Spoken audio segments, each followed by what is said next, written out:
Hello everybody, this is Hari from Team.i, the Entertainment and Media Institute.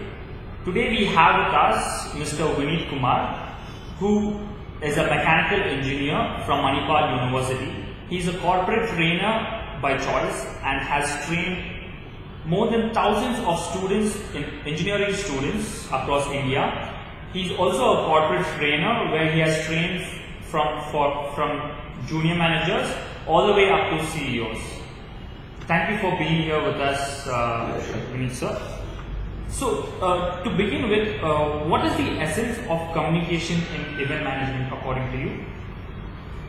Well, the essence of communication, I think, would remain the same no matter which field we apply to.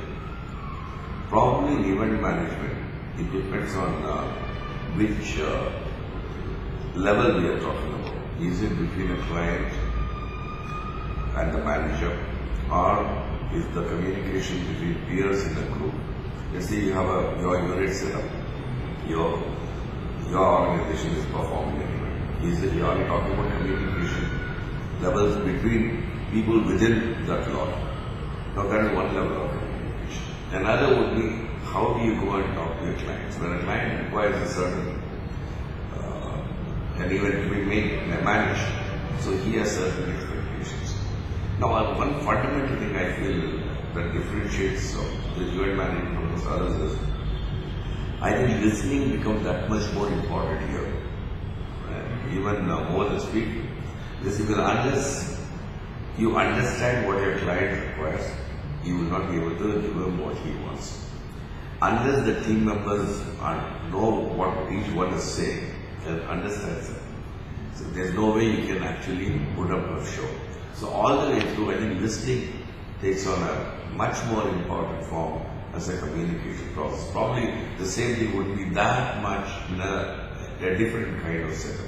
Say in a corporate management setup, maybe clarity is more about speaking than listening. If I speak with enough clarity, I'll assume that it is also understood fairly clearly. But here in this, it will be slightly different.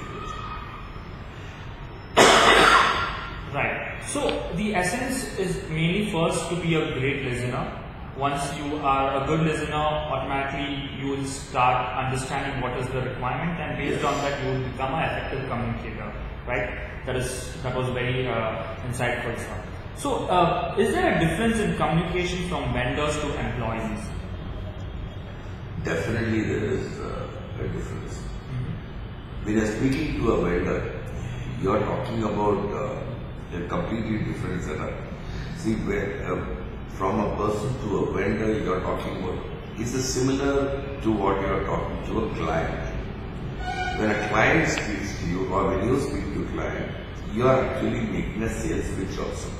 Right. So your communication level is at an elevated level. So you got to suddenly transform yourself into a persuasive speaker. So this element of persuasion becomes a major feature. So whether you're talking, if you're talking to a client, now he will be telling you his point of view. Now if you want to forcefully put things across and persuade him to accept something, now you are displaying your persuasive skills.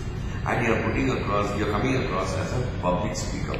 Now this is an important mix as far as the vendor to the manager, or as different from what it is within peer group members. That is a different ballgame altogether. It is more about understanding one another. So the communication levels is at a much lower. Whereas the example that you gave, I think it's more about persuasion. So that is the difference. Right. So when it comes to a vendor, it's more like you got to be more persuasive, and it's more like a sales pitch. Like yes, there is a sales pitch. Yeah, there is a sales pitch involved. Yes. Yes. But when it comes to an employee, it's about understanding and clearly communicating what is that you need for them to precisely. Yes, that's great. So communication means written and verbal as well. So tell us 5 most important things that one should keep in mind in written and in verbal communication. See, the basic thing is, it's very different. See, written communication and oral communication. It's entirely different thing. When you write, you also have to write in a conversational tone. When you write, it's often what happens, we tend to, today writing is a forgotten art. So it becomes that much more difficult. So when you write, you tend to write like as you are writing an article or you are writing an essay. So much of it is lost. Because since we have not stopped writing letters, we have forgotten the art of conversational writing style. Conversational writing style actually makes you understand things. It's not descriptive, but it's persuasive. It's almost like the person who has written it is talking to you. That is writing skill, which is almost absent today. Except probably people from my generation who were brought up on writing letters. So that's how we learn. Today writing skill is entirely different. Whereas the verbal communication, the oral communication is a completely different thing. Here it is how you are able to connect with the person. Are you able to build a rapport with the person? It's about a direct connect. There is a heart-to-heart, a mind-to-mind connect. It's not about just standing on a pedestal and giving a speech. Now that again is communication, but that's a different thing altogether. But even if I go and stand on a platform to speak, I just can't go off, mouthing rhetoric. I have to stand there. And if I don't make an emotional connect with the audience, I'm not getting anywhere. So the basic essence of connecting with the person is the fundamental, as whether it is across the table conversation or whether you're involved in platform speaking. So this is fundamental. And no matter what the words that you use, the sentence that you construct, and the voice modulation that goes with it, everything has to come with this emotional connection. Right. A key thing to remember when having a conversation, both written as well as verbal, is to, in written, it's more about writing in the form of a conversational kind of a written, which is the lost art these days. And how would you suggest one can become a better writer and communicate effectively through written format? See, it's not a big deal. Problem is today's generation doesn't have the opportunity because the technology has become a tool where the basic writing skills have been thrown off. From letter writing, you diluted to sending emails. Now that got diluted to sending short message. Now WhatsApp. So this has completely even a thank you is said as Team.i, which I find very, very annoying. So we become so lazy to even utter one sentence. We are that much lazier to write that one sentence. So instead of thank you, we write Team.i. How much more stupid can a person get? So I don't see much of a chance because I have been training. Forget students in the corporate world; they can't write a decent leave letter. Probably in my time they would have complained this fellow can't write a decent love letter. Today, forget love letter. Even leave letter is not possible. So the fundamentals remain fundamentals no matter what. Without going into the jargon of communication. So there is one thing that all of us are looking for. One is, are we clear? Are we concise? Whatever I want to say, I have to put it succinctly. I'm not going to beat around the bush.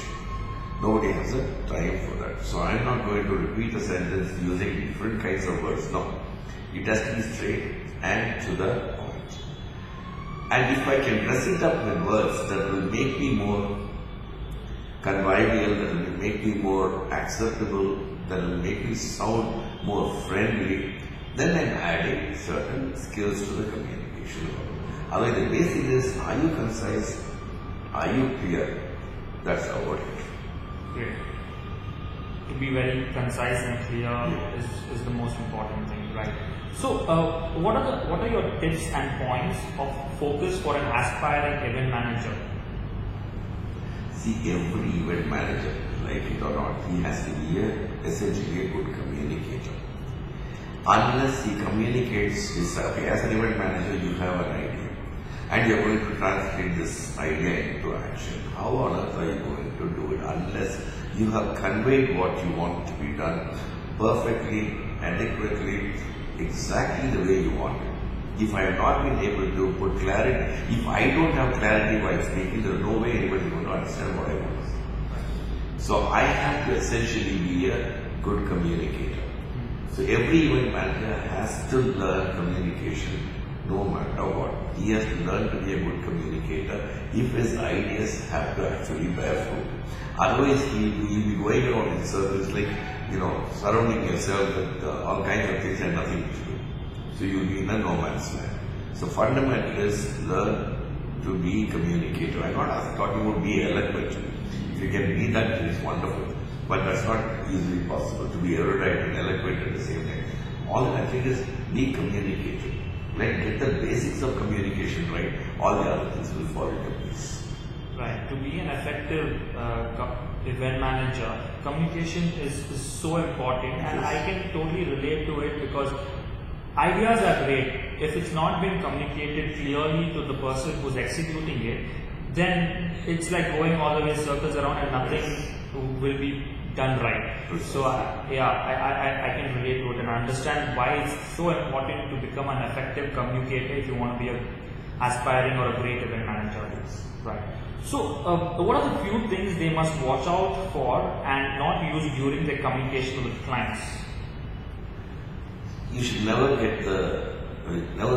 allow the client to get the feeling that you are somebody's superior. You don't have to go and demonstrate your knowledge. You might be much more eloquent than your client. You might be much more knowledgeable than your client, but all of these are not the areas where you're going to demonstrate your abilities as a communicator.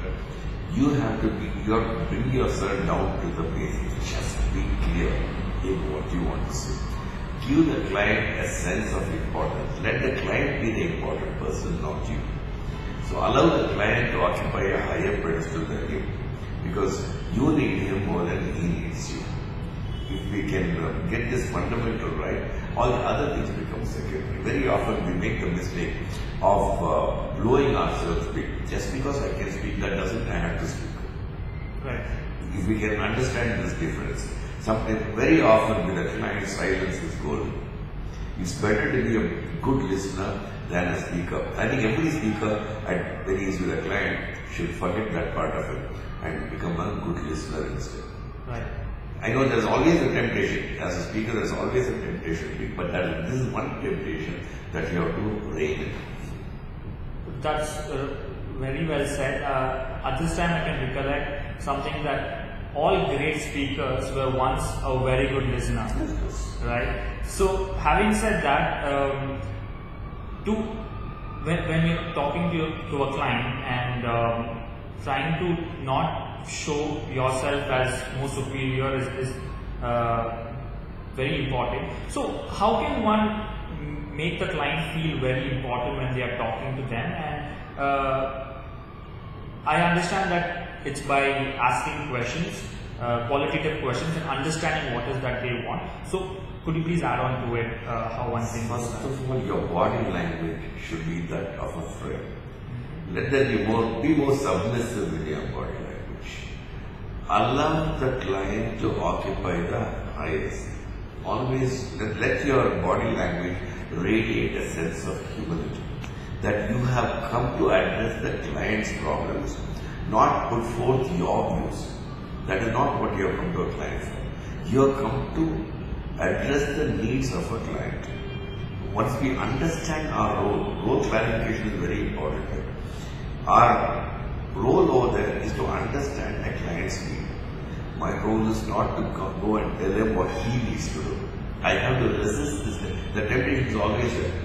But I have to resist the temptation and instead sit down and listen patiently to what the client is. And I let me tell you, if when they are explaining something and you keep needlessly butting in, they are going to fly off the handle instantly. And they have every right to. So treat yourself, go by this old adage, customer is king. So therefore, bow down, just become a good listener rather than a good speaker. Very well said. Those were really some valuable tips and points that you had given the students and the viewers out there. Thank you so much for your time here today, Mr. Vinith Kumar sir, and it has been a pleasure. Thank you. been a joy.